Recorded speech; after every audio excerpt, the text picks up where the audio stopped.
Hello and welcome. A lot of us have that entrepreneurial itch, but we think we need a huge pile of cash to get started. Well, today, we're going to tear that idea apart. We're breaking down 20 amazing business ideas you can launch with just a little bit of capital, pretty much anywhere in the world. So, yeah, let's just dive right in. So, let's just get this out of the way right now. Do you really think you need a massive bank loan or your entire life savings to launch your own business? A lot of people do. But honestly, today's whole explainer is designed to show you that's just not true. The barrier to getting started is probably way, way lower than you think. And this quote, it absolutely nails it.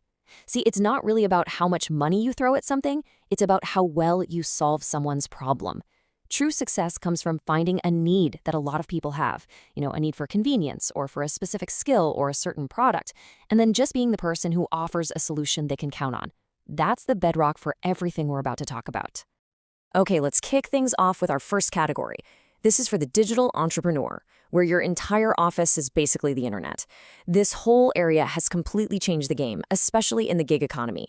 For these businesses, all you really need is a laptop or a phone and a decent internet connection. Your storefront, your marketing, everything, it's all online.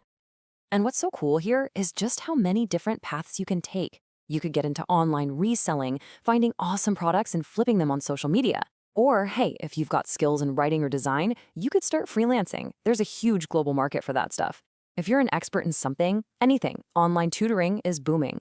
Maybe you're more of a creative person. Platforms like YouTube or TikTok are basically begging for new content. And if you're bilingual, translation services are always in demand. And then there's this last one. It's a really interesting model called dropshipping. Okay, let's just pause on dropshipping for a second, because this concept is a total game changer.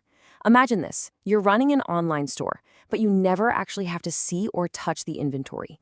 You're the one marketing the product, you're the one making the sale, but when a customer clicks buy, a totally separate company, a third party, handles all the packing and shipping for you.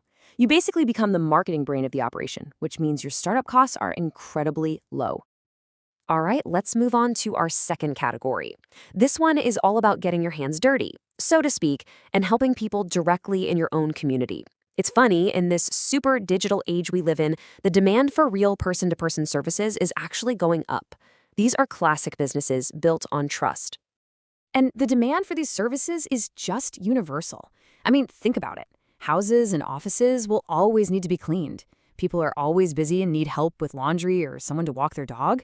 And in a world full of tech, who hasn't needed their phone or computer fixed, right? Same goes for just general handyman services around the house. Plus, with everyone so focused on health, personal training's a huge field. Even planning smaller events like birthday parties or company meetings. These are needs that just aren't going anywhere. And that brings us to our third and final category. This one is for the makers, the creators, the people with a special skill. This is where you take a hobby you love or a talent you've developed and turn it into a real business. It's all about selling something you can uniquely create, which, by the way, is something people are really starting to value more and more. And the options here are just fantastic. A home-based food business? Everybody loves good food.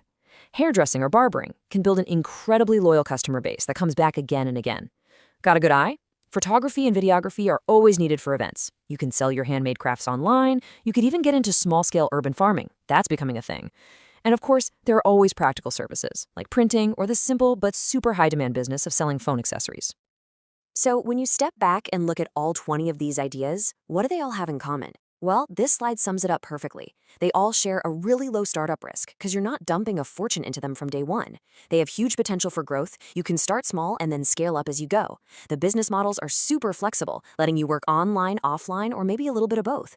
And most importantly, they all tap into a universal demand, which means you can find customers pretty much no matter where you are. Okay, so we've got the ideas. That's the fun part. But what about the reality of actually starting? Let's switch gears from the what to the how. We're going to look at the hurdles you're almost guaranteed to face and, more importantly, how you can jump right over them. Think of this as your starter toolkit.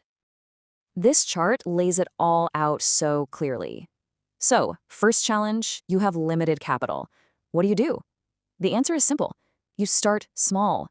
Focus on making that first profit, and then pour that money right back into the business to grow it. Worried about competition? Of course you are. But you can stand out by just offering amazing service and building real trust with your customers.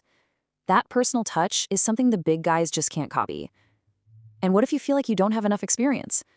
The answer is to become a learning machine. Never stop learning. Never stop improving your skills. So, what does this all boil down to? It's really this simple three-step path. Number one, and this is the most important one, you have to actually take action.